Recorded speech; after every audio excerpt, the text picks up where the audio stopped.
Muy buenos días, queridos amigos, queridas amigas, un saludo muy cordial para cada uno de ustedes. Ya en este día de lunes, retomando la semana nuevamente, debemos agradecer a Dios por toda su bondad, por todo su amor, que Él siempre muestra a diario a usted y a mí, a toda la humanidad, porque Él es Dios lleno de amor y de misericordia. Así que hoy día, el tema para la enseñanza de esta mañana es el pecado imperdonable. El pecado imperdonable, así titula este mensaje, esta prédica de esta mañana, de día lunes. Así que les animamos a poder estar atentos a lo que dice la Biblia respecto a este tema. Muy bien, la lectura está en el libro de Mateo, en el capítulo 12, en el versículo 22, adelante, vamos a ir leyendo una historia bíblica donde el Señor Jesucristo explica e enseña cuál es el pecado imperdonable. No sé si usted alguna vez ha oído decir que Dios perdona todos los pecados. Eso es muy cierto, esa es una verdad que está en la palabra de Dios. Pero también la otra verdad es que existe un pecado que es imperdonable, donde dice el ser humano no va a ser perdonado ni en este siglo ni en la vida futura después de la muerte. ¿Cuál será? Vamos a ir aprendiendo en esta mañana entonces el pecado imperdonable. Bueno, vayamos al libro de Mateo, capítulo 12, versículo 22, dice así. Entonces fue traído a él, o sea, al Señor, un endemoniado, ciego y mudo, y le sanó, el Señor le sanó. Y de tal manera que el ciego y mudo veía y hablaba, respectivamente, ¿no? Y toda la gente estaba atónita y decía, ¿será este aquel hijo de David? Ellos se preguntaban.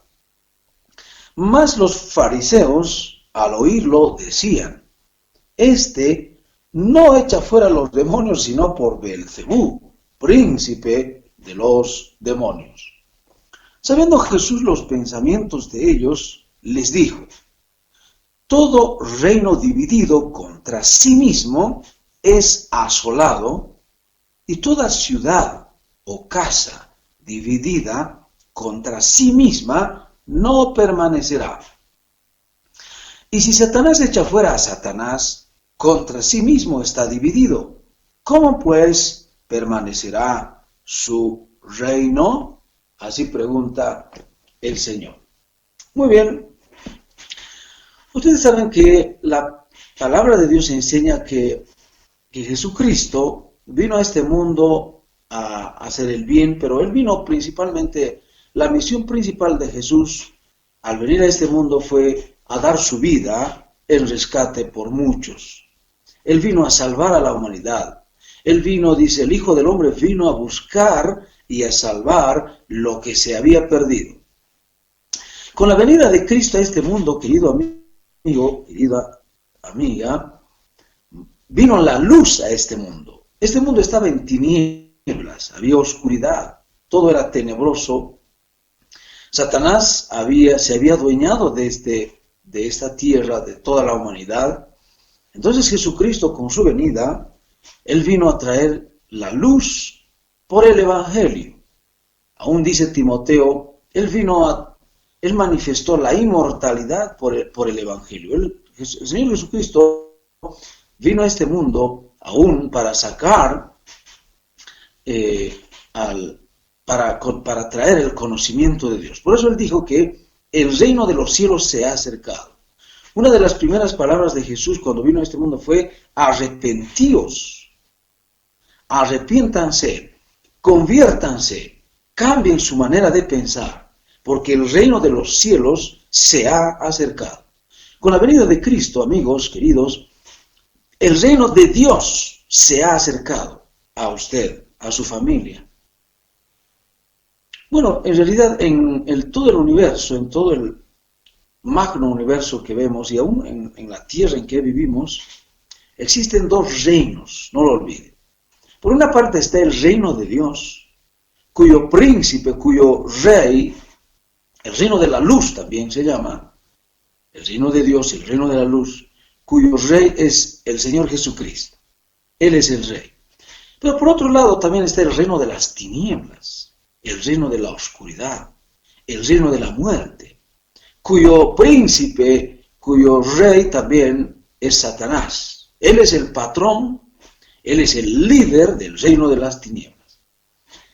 Por eso que aún las personas que aman la muerte, las personas que proclaman la muerte a Satanás, tienen sus símbolos, y el cráneo, la calavera, es un símbolo del mal, del reino de las tinieblas. Muy bien, entonces en el relato hemos encontrado, y donde dice, hemos leído que en épocas bíblicas los demonios solían entrar en muchos seres humanos y producían enfermedades. Aquí tenemos el caso de había un ciego y un mudo que eran posesos, es decir, habían sido poseídos por demonios. Parece que estos demonios entraban fácilmente en un ser humano que se lo permitía, y bueno, entraban a través del sistema nervioso probablemente, o a través de algún sitio que estas personas, sin saber, muchos de ellos sabían, se metían en lo oculto y eran poseídos por demonios, o sus padres o sus familiares, y eran poseídos y eran mudos y ciegos, no podían ver. A veces Satanás, queridos amigos, entra en algunos individuos y les producen aún enfermedades físicas, enfermedades mentales. No estamos diciendo que todas las enfermedades son producidas por demonios o por espíritus inmundos, no. Pero sí, muchas, claro que sí. Muy bien, dice que estos dos enfermos vinieron y el Señor los sanó, les sanó. Cristo les sanó, les echó fuera a los demonios, y él dice que el mudo hablaba y el ciego veía. ¿Ven? Entonces, aquí tenemos una primera lección. Jesucristo tiene el poder sobre lo oculto, sobre todo lo que se llama el ocultismo, sobre todo lo que es el diablo. Jesucristo es el vencedor, Él venció siempre. Cuando Cristo resucitó, Él venció a Satanás, al pecado y toda la maldad, aún la muerte. Así dice la Biblia, Él venció la muerte. Muy bien, y la gente estaba admirada, estaba atónita, y decía, ¿será este el hijo de David? Porque la profecía bíblica decía que tenía que venir un Mesías, y los judíos estaban esperando a un Mesías. Algunos lo llamaban al profeta. Y entonces ellos decían, ¿será que este Jesús de Nazaret, este hijo del carpintero, ¿será que es el hijo de David a quien estamos esperando? Ellos se preguntaban, porque nunca ellos habían visto sacar a un demonio, pero Cristo lo hizo en ese momento. Versículo 24, estamos leyendo Mateo 12, capítulo 12, versículo 24. Más los fariseos, ¿quiénes eran los fariseos? Los fariseos eran una secta, eran religiosos, ellos eran personas que conocían bastante bien la Biblia, el Antiguo Testamento en ese tiempo, el Pentateuco, el Torá, eran hombres religiosos. Ellos estaban empapados de las cosas, las tradiciones de su época, y conocían muy bien la ley de Dios. Pero ojo, estos fariseos no tenían fe en el Dios verdadero. Es más, no creían en el Mesías, en Jesucristo. Para ellos no estaban vendados sus ojos para no creer. Satanás se había adueñado también de estos religiosos. Otra segunda lección que aprendemos, queridos amigos, el conocimiento, la religiosidad, no le garantiza de que usted sea un hijo de Dios. Muchos creen que al ser religiosos, al conocer la Biblia, al saber de cuestiones de moral, de ética, en fin, están cerca de Dios. No es verdad. Estos religiosos sabían muy bien. Su mente estaba lleno de conocimiento bíblico, pero no tenían fe. en el Hijo de Dios. No habían conocido al Señor Jesucristo como el Salvador del mundo. Ellos decían, no, Jesús está echando fuera demonios porque Belcebú, el príncipe de las moscas, o sea, el mismo Satanás, le está ayudando, por eso está echando fuera demonios. Miren, en otras palabras, estos fariseos estaban diciendo que Jesús estaba haciendo milagros por el poder de Satanás. Qué terrible. El atribuir lo bueno, o un milagro, el milagro de Dios, atribuir que el diablo está haciendo, eso es algo malo, eso es un pecado. Pero miren, pero no ese es el pecado imperdonable, enseguida vamos a ir viendo. En otras palabras, estos fariseos estaban diciendo que Jesús y Satanás hicieron un trato debajo, como alguien dijo, bajo la mesa, se dieron la mano y están por eso echando fuera, y bueno, están haciendo un show, un teatro. Eso es lo que estaban diciendo estos fariseos. En realidad no era verdad. La Biblia dice que no hay comunión, no hay amistad entre Satanás y los demonios. Perdón, entre Satanás y el Señor Jesucristo. ¿Qué comunión dice la Biblia? Hay entre Dios y Satanás. No hay ninguna comunión, nada que ver. Cuando Dios creó la luz, Él separó la luz de las tinieblas. Dios no hace mixturas, amigos. Dios siempre separa. Y está claro lo bueno de lo malo, la luz de las tinieblas, la verdad de la mentira. Siempre hay una separación, hay una división. Y mucha gente no entiende. Dios dice, tienes que tomar una decisión. ¿Quieres ser frío o quieres ser caliente? No puedes ser tibio. Porque si eres tibio, me das náuseas y yo te voy a vomitar de mi boca, dice Dios en Apocalipsis. Repetimos. Dios dice, tienes que tomar una decisión. ¿Quieres ser caliente? ¿Quieres ser una persona que ame a Dios, que tema a Dios, que sirva a Dios? O tienes que ser frío, que se dedique o que vaya a Satanás, que sirva a Satanás, que haga todos los pecados que quiera. No puedes ser neutral. Tienes que tomar una decisión. Así que no era verdad lo que estos fariseos estaban suponiendo. Y ellos pensaban que Jesús había hecho un trato secreto con Satanás y estaba haciendo esos milagros. Eso no es verdad. Muy bien, versículo 25. El Señor, sabiendo los pensamientos de ellos, les dijo, todo reino contra sí mismo que está dividido es asolado. Toda ciudad o casa que está dividida no permanecerá. Aquí el Señor da un ejemplo práctico de la vida real. Si un gobierno está dividido, el presidente contra los ministros, o los ministros contra el presidente, o el pueblo contra el gobierno contra el pueblo, si hay una pugna, hay una lucha, una pelea, el Señor dice, este reino no va a permanecer. En algún momento se va a destruir este gobierno, y eso es algo muy real, amigos. Países o naciones donde hay una pugna, una pelea entre el gobierno y el pueblo. El pueblo contra el gobierno no permanece, se destruye y es grande su ruina, es terrible. Y el Señor dice que es así.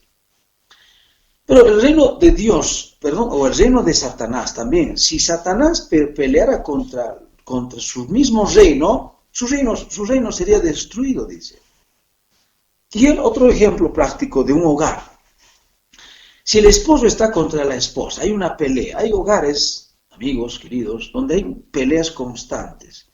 El esposo golpea a la esposa todo el tiempo está luchando, peleando, riñendo contra su esposo, o los padres contra los hijos contra los padres. Es terrible, hay hogares donde no se puede vivir ni un minuto siquiera. ¿Saben qué? Ese hogar no va a permanecer. Incluso hay hogares cristianos donde hay esas peleas. El Señor está diciendo, todo hogar que donde hay pugna, pelea, no va a permanecer. Por eso vienen los divorcios. Por eso que hay las famosas peleas, las separaciones. ¿Por qué? Hay pugna, hay pelea. El Señor dice, ni siquiera en el ámbito del gobierno, ni siquiera en el ámbito familiar, permanecerán si existen las luchas, las peleas. Entonces es terrible, ¿no? Los hogares deben ser hogares donde reine la paz, la armonía, el mutuo consenso y no las famosas peleas, porque eso nos lleva, queridos amigos, a las divisiones, familias se destruyen. No, todos debemos vivir en armonía. Esa es otra lección que aprendemos. Muy bien, sigamos. Versículo 26. Y si Satanás echa fuera al mismo Satanás, como ustedes están pensando, les dice Jesús, contra sí mismo está dividido. ¿Cómo va a permanecer su reino? El Señor está diciendo, lo que ustedes están pensando no es cierto. Si el mismo Satanás estaría actuando contra sí mismo, su reino no permanecería. Pues no es así. El diablo tiene su reino, está muy bien organizado, estructurado, tiene sus siervos, los demonios, tiene sus hijos. Los hijos de Satanás también son personas que no son hijos de Dios. Entonces todo es un reino muy estructurado, es un gobierno muy ordenado, donde Satán controla todo el sistema, ¿verdad? Es muy organizado, o sea que no puede él mismo serrucharse el piso, en otras palabras, así como el reino de Dios, cuyo rey es el Señor Jesucristo. Y ahí Dios tiene también sus ángeles, Dios tiene sus hijos, los hijos de Dios. Entonces, no puede mezclarse, amigos. Hay dos reinos en este mundo. La pregunta es, ¿a qué reino usted pertenece? ¿Usted es un hijo de Dios, querida señora, querido señor, caballeros? ¿Ustedes de quién hijos son? ¿Pertenecen al reino de las tinieblas o al reino de Dios, al reino de la luz? Solo hay dos reinos en este universo, amigos, no hay más. Solo hay dos opciones. Si usted no es un hijo de Dios, entonces es hijo de Satanás. Si usted no es un hijo de Satanás, entonces es un hijo de Dios. Y solo usted lo sabe y Dios. Nadie más lo puede saber. Muy bien, versículo 27 dice. Ahora el Señor aquí entra y explica y dice, si yo echara a los demonios por Belcebú, como ustedes están pensando, entonces sus hijos, ¿por qué los echan? Porque los hijos de los fariseos, en realidad de exorcistas siempre habían en esa época también, actualmente existen aún personas religiosas que se encargan de exorcizar. El hecho de sacar un demonio de una persona tampoco le garantiza, amigo querido, que usted sea un hijo de Dios. Porque existen muchos, entre comillas, charlatanes, exorcistas, religiosos, que echan fuera demonios. Les debe ser muy familiar personas cuando dicen en la televisión, en la radio o en algún templo por ahí, donde dicen, yo en el nombre de tal Dios o de tal deidad, incluso algunos usan el nombre de Jesús, imagínense, el nombre de Dios, usan para echar demonios de unas ciertas personas. Eso no le garantiza, amigos, ni siquiera el conocimiento, ni siquiera la religiosidad, ni ahora ni el exorcismo. Muchos creen que al ser exorcistas están cerca de Dios. No, querido amigo, eso no le garantiza para nada. Y en ese tiempo habían los hijos de los fariseos y habían judíos que se dedicaban a exorcizar, como ahora agarran una cruz o algún otro objeto y tratan de botar fuera demonios. Eso, amigos, porque el mismo diablo puede dar poder para actuar de una cierta forma, así que no es garantía de que uno sea un hijo de Dios al hacer este tipo de actividades en la vida, ¿no? Muy bien. Dice, pero el Señor dice, verso 28, yo estoy echando fuera demonios por el poder del Espíritu de Dios, el Espíritu Santo. Ciertamente, por eso ha llegado a vosotros el reino de Dios. Cristo está diciendo, yo estoy echando fuera demonios por el poder del Espíritu Santo. Así que está cerca de ustedes el reino de Dios. Porque ¿cómo puede alguno entrar en la casa del hombre fuerte y saquear sus bienes si primero no le ata? Entonces podrá saquear su casa. Muy bien, aquí el Señor ahora está explicando de una verdad, quizá muchos no lo conocíamos. Dice que la vida, el ser humano, el corazón de un ser humano, querido amigo, es como un palacio. es como una casa grande, donde ahí está el hombre fuerte. Aquí el Señor califica a Satanás, le llama el hombre fuerte, el hombre fuerte. Satanás es un hombre fuerte, sí, hace muchas cosas que los seres humanos no podemos hacer, es el hombre fuerte. Cuando el ser humano rechaza a Dios, dice no quiere a Dios, saben que en su corazón, en su vida, en su ser, en su espíritu, ¿quién mora? En el hombre fuerte, Satanás. Él es el dueño, el rey de esa persona, él es el patrón, él controla. Por eso que la Biblia dice, amigos, que en el corazón del ser humano está el diablo, el espíritu inmundo, ahí está, él va controlando. Por eso que las personas que no son hijos o hijas de Dios, hacen cualquier cosa, pueden hacer. Mienten con naturalidad, roban con naturalidad, se embriagan, son inmorales, hablan blasfemias en contra de Dios, en contra de Jesús, en contra del Espíritu Santo, hacen cosas terribles, porque el diablo está controlando su vida. El hombre fuerte está ahí con sus demonios, ocupando su palacio, ahí en su trono, en su sillón, está el diablo sentado, controlando la vida de esa persona. Por eso habla cualquier cosa, etcétera, etcétera. El diablo controla la vida, por eso que él es el patrón, es el Dios de este siglo que controla al ser humano. Ahí dice, miren, el hombre fuerte. El Señor dice, el que no es conmigo es contra mí, y el que no conmigo no recoge desparrama.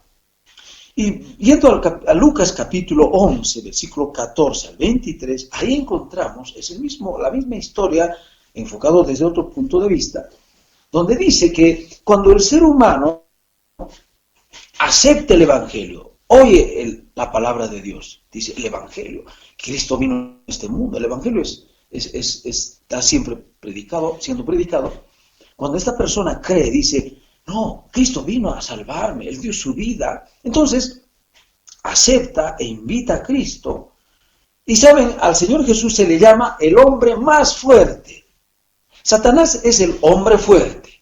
Cristo, Jesús, en Lucas 11, 14, va a encontrar usted, el hombre más fuerte entra y le vence al diablo, y el diablo tiene que salir. En ese momento es cuando el ser humano nace de nuevo, cuando acepta a Jesucristo. Y Jesucristo, Él no entra al corazón del ser humano, espiritualmente hablando, si usted no se lo permite. Cristo solamente entra, Él dice, yo estoy llamando a la puerta del corazón del ser humano. Y cualquier persona que oye mi palabra, yo entraré, dice Jesús. El Espíritu Santo, amigos, entra a esa persona y el diablo tiene que salir. Cristo es el rey en ese corazón, en ese lugar, como en ese palacio, decíamos. Entonces esa persona empieza a cambiar. Por eso que los hijos de Dios, las hijas de Dios, su vida empieza a cambiar. Ya empiezan a amar, a apreciar la Biblia, la palabra de Dios. Oyen el Evangelio, empiezan a cambiar su manera de hablar, de ver, su manera de pensar. Son nuevas criaturas y son hijos e hijas de Dios. Pero hay muchos cristianos que también entristecen al Espíritu Santo y haciendo cosas malas, pensando cosas malas. Pero el Señor nos dice, no, dice, sed llenos del Espíritu Santo. Pero aún todavía no hemos respondido, ¿cuál es el pecado imperdonable?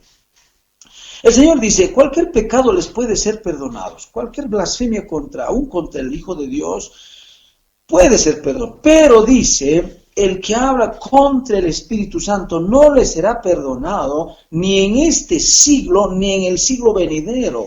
Entonces la pregunta, ¿cuál es el pecado imperdonable, amigos? ¿Cuál es? De acuerdo a la palabra de Dios, el Espíritu Santo, escuche, estoy con eso terminamos.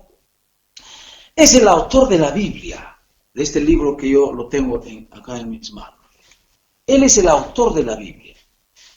Pero también actualmente el Espíritu Santo, la función del Espíritu Santo es convencer al ser humano de pecado. Él dice al ser humano, y le dice, cuando el ser humano escucha la palabra de Dios, el Evangelio, que Cristo vino a este mundo para salvar al pecador, dio su vida, resucitó de entre los muertos, el Espíritu Santo va a la persona y le dice, ¿por qué no crees? Vamos a los pies acude a los pies de Cristo, pide perdón a Dios, arrepiéntete. El Espíritu Santo va convenciendo a cada persona individualmente del pecado. Y la persona rechaza y dice, no, yo no quiero de Dios, no me hablen a mí de Dios, yo estoy mejor así, yo soy ateo, dicen algunos, yo tengo mi religión, yo tengo esto, no necesito de Dios. El Espíritu Santo vez tras vez va convenciendo a la persona de pecado que acepte, se arrepienta, pero el ser humano va rechazando, no acepta. Un día, amigos, esa persona va a morir. Tal vez se va a infectar con el coronavirus o se va a enfermar de alguna otra enfermedad o en algún accidente, va a morir. Esa persona, amigos queridos, así que el pecado imperdonable es resistir, rechazar al Espíritu Santo cuando Él convence de pecado. En otras palabras, rechazar a Dios, rechazar a Cristo. Esos fariseos, esas personas, habían ellos rechazado. Por eso que la persona que no tiene a Jesucristo en su corazón como el Rey de Reyes, como su Señor y Salvador, puede blasfemar contra Dios, puede blasfemar contra Jesús, puede blasfemar contra la iglesia. Por eso que los hijos del diablo, amigos, ellos no fácilmente no van a leer la Biblia. Ellos odian a la iglesia, ellos odian a los cristianos también, a los que han nacido de la iglesia. No, ellos rechazan, ellos aman el pecado, ellos aman la maldad, ellos rechazan a Dios, por eso blasfeman. Bueno, de vez en cuando dicen, Diosito, sálvame, ayúdame, pero eso no garantiza también de que estén cerca de Dios. Qué terrible. La pregunta última entonces es, querido amigo, si usted está rechazando, el argumento final sería, si usted es rechazando a Jesús, está rechazando a Cristo, y si Cristo no mora en su vida, en su corazón, entonces usted está cometiendo el pecado imperdonable. Si usted muere en su pecado, Dios nunca más le va a perdonar, no hay otra opción. Por eso que después de la muerte no hay otra opción de salvarse. Si el Espíritu Santo no está morando en su corazón, en su vida, entonces usted está cometiendo el pecado imperdonable. Pero querido hermano, querida hermana, si usted ha aceptado a Cristo, no le estoy diciendo si usted va a la iglesia, si usted lee la Biblia, usted canta, si usted ora o se ha bautizado. No, son actividades externas que cualquiera lo puede hacer. No, me estoy preguntando si Jesucristo mora en su ser, si ha abierto su corazón a Cristo, si Él es el Rey de su vida, el Señor de su vida, entonces usted ya no está cometiendo el pecado imperdonable. Y todos los pecados Dios le puede perdonar. ¿Ven? Dios perdona todos los pecados. El único pecado que Dios nunca va a perdonar es rechazar al Espíritu Santo. No creer. Entonces, ese es el pecado imperdonable. Muy bien, nuestro tiempo por hoy ha llegado a su final. Vamos a agradecer al Señor por su palabra. Oremos entonces. Padre eterno, muchísimas gracias. Gracias te damos por esta enseñanza. Tal vez, Señor, muchos de nosotros no conocíamos esta verdad, pero el Señor Jesucristo vino a este mundo para salvar a la humanidad. Y si nosotros le rechazamos, y si nosotros no le aceptamos en nuestra vida, en nuestro corazón como el Señor de nuestra vida, entonces, como dice tu palabra, estaremos cometiendo el pecado imperdonable.